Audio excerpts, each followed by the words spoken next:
Hello students, मेरा नाम है विकास और आप देख रहे हैं मेरा यूट्यूब चैनल मैकेनिकल बुलेट। एक मैंने आपको बोला था पहले, जो मेरा लास्ट वीडियो आया था, कि हमारी अगली मुलाकात होगी 4 जुलाई 2020 को। तो जैसा कि मैंने आपको कहा था, मैं आ गया हूँ। ठीक है, सो जो फर्स्ट सब्जेक्ट हम आज स्टार्ट करेंगे फॉर एसएससी जेई एग्जाम, वो होगा हमारा कौन सा, थ्योरी ऑफ मशीन। आप देख सकते हैं कोर्स नेम लिखा हुआ है यहाँ पे, थ्योरी ऑफ मशीन्स। लेकिन my dear, theory of machines को स्टार्ट करने से पहले हमें कुछ चीजों का ध्यान रखना है। ठीक है, क्योंकि हमें वो सारी चीजें नहीं पढ़नी जो एग्जाम में नहीं आती। कुछ बच्चे जो है वो क्या करते हैं, बहुत ज्यादा पढ़ लेते हैं, उन्हें पता ही नहीं होता कि क्या पढ़ना है क्या नहीं पढ़ना है, कहाँ पर ज्यादा स्ट्रेस देना है, कहाँ पर ज्यादा स्ट्रेस नहीं देना है। तो जब तक आपको ये नहीं पता चलेगा कि आपको क्या पढ़ना है और क्या नहीं पढ़ना है, तो आप कोई भी एग्जाम क्लियर नहीं कर पाओगे। सो इसीलिए इस सब्जेक्ट को स्टार्ट करने से पहले एक बार हम सिलेबस देख लेते हैं, और साथ साथ मैं आपको यही बता दूंगा कि कौन सा पार्ट इजी पड़ेगा आपके लिए थ्योरी मशीन्स के अंदर, कौन सा मॉडरेट लेवल का होगा और कौन सा पार्ट आपका टफ होगा। ठीक है, तो जैसा कि मैंने यहाँ पे लिखा भी हुआ है सिलेबस में, आप देख सकते हैं। ठीक है, हम सबसे पहले हम कवर करेंगे क्या, planar mechanisms. Planar mechanism, planar word का जो मतलब होता है माय डियर, वो होता है 2D मैकेनिज्म। हमारे कोर्स के अंदर 3D मैकेनिज्म्स नहीं है, बट मैं आपको बताऊंगा कि 3D मैकेनिज्म भी होता है एक हमारा, हम डिस्कस करेंगे आगे चल के, लेकिन हमारे कोर्स के अंदर नहीं है माय डियर। दूसरा, हम पढ़ेंगे motion analysis. Okay, motion analysis के अंदर बेसिकली हमें वेलोसिटी और एक्सेलरेशन एनालिसिस करना है। ठीक है, उसके बाद फ्लाईव्हील और गवर्नर। देखिए, फ्लाईव्हील और गवर्नर जो होते हैं वो हमारे स्पीड कंट्रोल डिवाइसेस होते हैं, लिखा भी हुआ है मैंने यहाँ पे। ठीक है, तो क्यों इन्हें स्पीड कंट्रोल डिवाइस कहा गया, ये सारी चीजें हम आगे डिस्कस करेंगे। उसके बाद हम कवर करेंगे गियर ड्राइव और गियर ट्रेन्स। ठीक है, जो कि बहुत ज्यादा इंपॉर्टेंट है माय डियर। गियर ड्राइव जो है वो बहुत ही ज्यादा इंपॉर्टेंट है, और अगर आप गेट के लिए तैयारी कर रहे हैं तो माय डियर गियर ट्रेन जो है वो आपके लिए बहुत ज्यादा इंपॉर्टेंट है। As per SSC JEE level दोनों ही इंपॉर्टेंट है। उसके बाद हम पढ़ेंगे कैम मैकेनिज्म। ठीक है, मीन्स आपकी जो बुक में हेडिंग होती है जनरली वो क्या होती है आपकी, cams and followers. Okay, so cam mechanism वही है, कोई नया नाम नहीं लिख दिया मैंने। कैम्स एंड फॉलोवर्स की जगह ही मैंने क्या लिखा हुआ है यहाँ पे, cam mechanism. And my dear, एक चीज मैं आपको क्लियर कर दूं कि ये जो 3 टॉपिक मैंने लिखे हैं यहाँ पे, मैकेनिकल, वाइब्रेशंस, बैलेंसिंग और जायरोस्कोप। देखिए, एसएससी जेईई जो है वो 2016 से पहले जो है कोई क्वेश्चन नहीं पूछता था, बट हमने एक ट्रेंड देखा है एसएससी जेईई एग्जाम के अंदर कि यहाँ से भी एक दो क्वेश्चंस आ गए। मैकेनिकल वाइब्रेशन से भी 2 क्वेश्चन आ गए, बैलेंसिंग से भी आ गए, 2 क्वेश्चन जायरोस्कोप से आ गए माय डियर आपके। ठीक है, तो पहले हमने ये चीज नहीं देखी थी। ठीक है, तो ये जो तीनों टॉपिक्स हैं ये सिर्फ और सिर्फ आपको ऑब्जेक्टिव के लिए पढ़ने हैं। ठीक है, ओनली फॉर पेपर 1 मैंने लिखा हुआ है। मैंने लास्ट वीडियो में आपको बताया था कि एसएससी जेईई का जो एग्जाम है हमारा माय डियर, वो 2 पार्ट्स में होता है, पार्ट 1 पार्ट 2। ठीक है, मतलब पेपर 1 जो होता है वो आपका ऑब्जेक्टिव होता है, पेपर 2 जो होता है आपका सब्जेक्टिव होता है, या कन्वेंशनल भी हम उसे बोल सकते हैं। सो हम 1 बाई 1 जो है करेंगे इनको। सबसे पहले starting from the planar mechanism, हम क्या करेंगे, अपना आगे का जो टॉपिक है, ठीक है, वो मतलब नेक्स्ट वीडियो में या फिर इसी वीडियो के अंदर जो है, मतलब आज अगर मुझे थोड़ा बहुत टाइम मिला तो जरूर मैं उसके बारे में और ज्यादा डिटेल्स में बात करूंगा। बट फिलहाल के लिए मैं आपको अभी ये बता रहा हूँ कि सिलेबस क्या है। ठीक है, कौन कौन सा टॉपिक्स हैं। ठीक है, अब बात आती है किसके ऊपर, अब ये देख लेते हैं कि इनमें से टफ कौन से हैं। ठीक है, कुछ बच्चे नाम से बड़े खुश हो जाते हैं, लिखा हुआ है ऊपर क्या, थ्योरी ऑफ मशीन्स। जब भी आप बीटेक में देखो, आपने बीटेक करी, डिप्लोमा करा, तो होता क्या है, होता ये है माय डियर कि जहां पर आपको थ्योरी लिखा मिल गया है वही यूनिट आप सबसे पहले करते हैं, क्योंकि उसको रटना होता है। समझने का तो कोई मतलब चांस ही नहीं है, मतलब समझना तो होता ही नहीं है, सिर्फ पेपर निकालना है। रात को बुक्स खुलती हैं 10 बजे, सुबह के 5 या 6 बजे तक वो बुक्स खुली रहती हैं। रात में जो है टॉपर जो होता है क्लास का, उसको फोन करते हो, इधर उधर से नोट्स अरेंज करने लग जाते हो, अगले दिन पेपर दे आते हो, उसके बाद 2 दिन तक सोते रहते हो। ठीक है, तो यही होता है सिनेरियो, चाहे आप डिप्लोमा को देखिए चाहे बीटेक में। बट एक चीज यहाँ पे आप ध्यान रखिए माय डियर, जो टॉपिक्स आप वहां पर छोड़ते थे, ठीक है, वही टॉपिक्स कॉम्पिटेटिव एग्जाम्स आने वाले हैं, तो आप सोच सकते हो कि थ्योरी का मतलब थ्योरी नहीं है बिल्कुल भी, बहुत ही कंसेप्चुअल स्टडी होगी हमारी इसको लेकर, ठीक है। सो अब मैं आपको ये बता देता हूँ कि इन टॉपिक्स में से एसएससी जेई के लिए, बिकॉज एसएससी जेई का ही हम कवर करेंगे, एग्जाम आगे आने वाला है। सो एसएससी जेई के अंदर आपको इन टॉपिक्स में से कौन सा टॉपिक इजी है, ठीक है, फिर मॉडरेट लेवल की बात करूंगा मैं, फिर थोड़ा सा मैं टफ लेवल की बात करूंगा। तो स्टार्टिंग मतलब प्लेनर मैकेनिज्म। देखिए प्लेनर मैकेनिज्म जो होता है हमारा, ये यहाँ से जो है वो एक एक नंबर के क्वेश्चन आते हैं, ठीक है, और वो बहुत आसान होते हैं, ठीक है। एक आधा क्वेश्चन जो है वो थोड़ा सा ट्रिकी जरूर बन जाता है, बट हम ये कहूँगा कि प्लेनर मैकेनिज्म जो है वो इजी है आपके लिए, ठीक है। बेसिक बिल्कुल वन वर्ड में क्वेश्चंस आते हैं। दूसरा है आपका मोशन एनालिसिस। देखिए मोशन एनालिसिस एक ऐसा चैप्टर है जो एसएससी जेईई नहीं, गेट और ईएस की पॉइंट ऑफ व्यू से भी बहुत ही ज्यादा इंपॉर्टेंट है। वेलोसिटी और एक्सेलरेशन एनालिसिस हम इसी में पढ़ेंगे। आपने मोशन वेलोसिटी और एक्सेलरेशन एनालिसिस में आपने बीटेक में भी एक टर्म पढ़ी होगी कि जब हम वेलोसिटी का एनालिसिस करते हैं तो वहां पे हम कौन सी अप्रोच यूज करते हैं, इंस्टेंटेनियस सेंटर ऑफ रोटेशन, जो कि आर्नल्ड होल्ट केनेडी ने दी थी। And my dear, after that एक तो रिलेटिव वेलोसिटी अप्रोच आपने पढ़ा होगा, उसके बाद आपने रेडियल एक्सेलरेशन, सेंट्रीपिटल एक्सेलरेशन पढ़ी होंगी, आपने कोरियोलिस एक्सेलरेशन आपने पढ़ी होगी, तो वो सारा पार्ट इसी के अंदर आएगा माय डियर। और यकीन मानिए यहाँ पे आपका जो लेवल है मैं ये कह सकता हूँ कि मॉडरेट होगा, बट मैं आपको इस तरीके से, मतलब आप यकीन मानिए कि मैं इस तरीके से आपको मैं कराऊंगा ये वाला टॉपिक कि आपको फील ही नहीं होगा कि कुछ टफ लगा भी हमें, कुछ मॉडरेट लगा भी, बड़ा आसान था टॉपिक था, ठीक है। बट बहुत ज्यादा डिटेल में नहीं जाएंगे हम स्टिक रहेंगे अपने टॉपिक, ओके। थोड़ा सा एडवांस लेवल पे मैं जरूर जाऊंगा इस टॉपिक के अंदर, because I am expecting some good questions in the SSC JEE exam this year, okay. So पता नहीं दिस ईयर होगा या नहीं होगा, कोरोना है तो आई डोंट नो कि कब होगा कब नहीं होगा, जब भी होगा, ठीक है, ओके। आफ्टर दैट देखिए दो आपके टॉपिक्स हैं, फ्लाईव्हील और गवर्नर, दोनों को स्पीड कंट्रोल डिवाइस कहा जाता है बेसिकली। देखो स्पीड कंट्रोल डिवाइस इसलिए कहा जाता है क्योंकि ये क्या करते हैं, स्पीड को कंट्रोल करते हैं। बल्कि मैं ये कहूंगा कि फ्लाईव्हील जो होता है ना बेसिकली, वो एक्चुअली क्या होता है, वो फ्लक्चुएशंस को कंट्रोल करता है, ठीक है।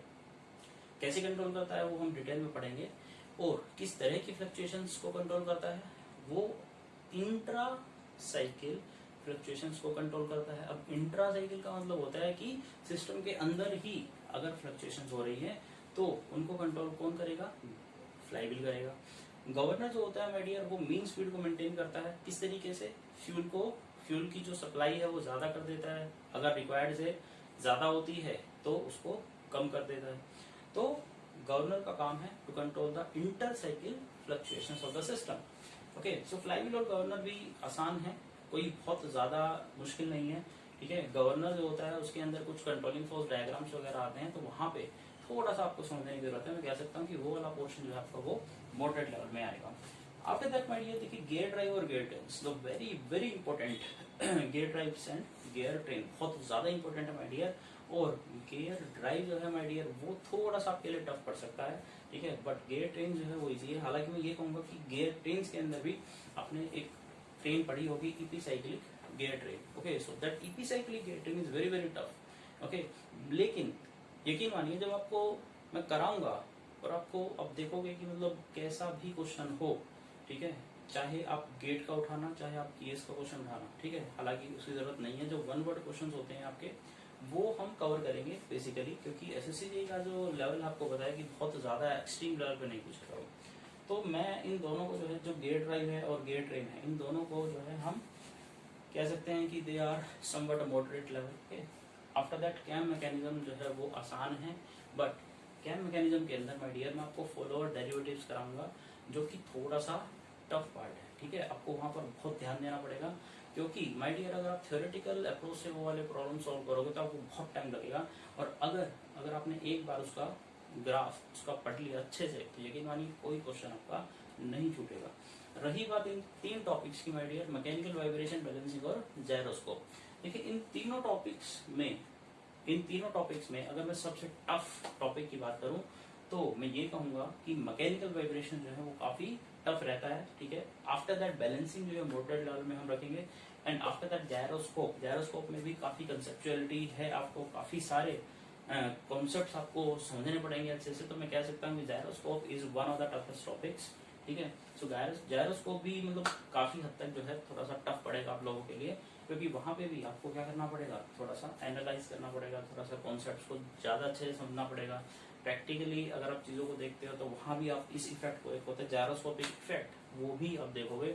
आप बचपन में लट्टू चलाते थे, ठीक है, तो वहां पे जायरोस्कोप का ही कॉन्सेप्ट लगेगा माय डियर, ठीक है। सो ये सारे टॉपिक्स जो है हमारे हम कवर करेंगे एक एक करके, और मैं जो है पूरा मतलब सभी सब्जेक्ट्स को कवर करने में देखिए बहुत टाइम लगेगा, बट तो इसीलिए मैंने डिसाइड करा कि सब्जेक्ट तो मैं सारे ही कराऊंगा, बट मैं पहले वो सब्जेक्ट्स आपको कराऊंगा जो as per the point of exam के हिसाब से थोड़े से टफ हैं, ठीक है, अच्छा लेवल पूछा जाता है जहाँ से, तो वो वाले सब्जेक्ट्स जो है हम पहले कवर करेंगे।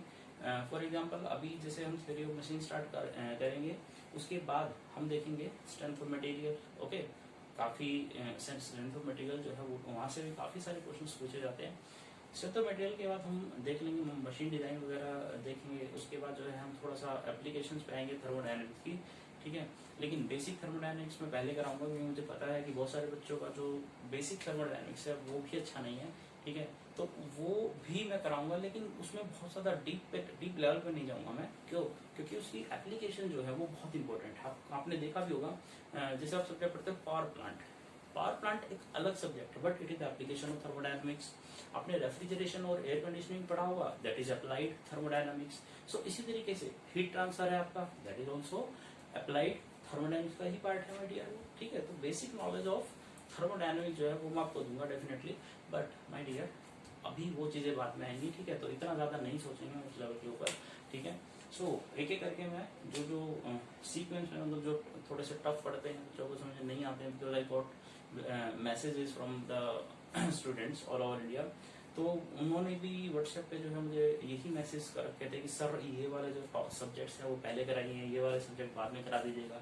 तो इसीलिए फिर मैंने ये डिसीजन लिया है माय डियर, अदरवाइज आपको मैं लास्ट लेक्चर बता चुका हूँ, ठीक है, कि कौन कौन से सब्जेक्ट है किस तरीके से कवर करेंगे जो भी है, ठीक है।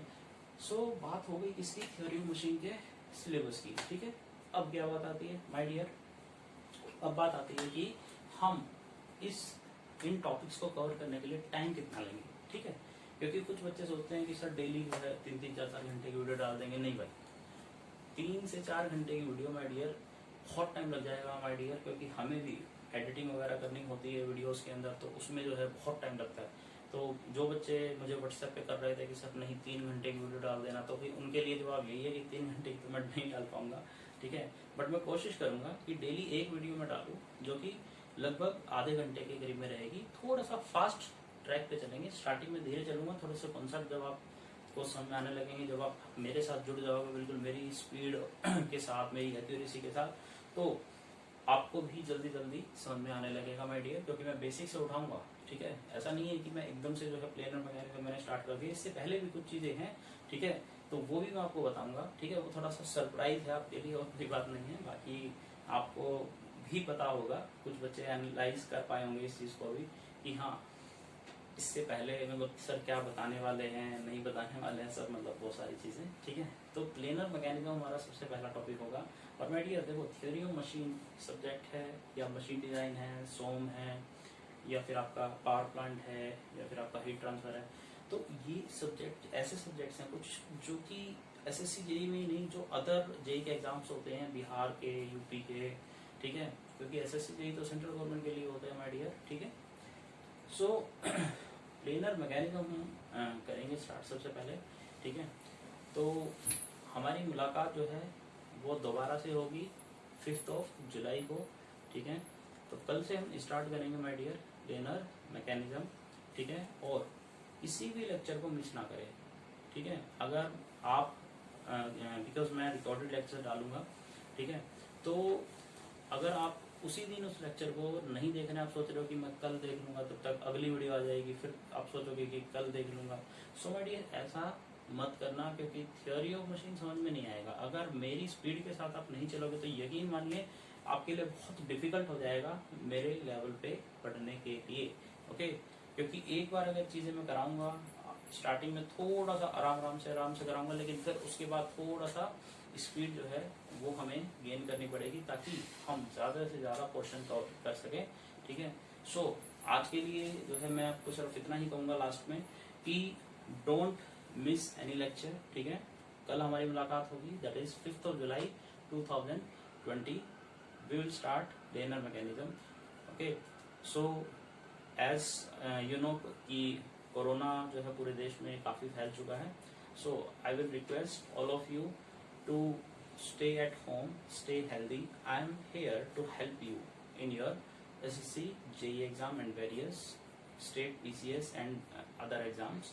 Okay, so मैं इस लेक्चर को यहीं पे ओवर करूंगा माय डियर, कल हम मिलेंगे। Okay, thank you, piece.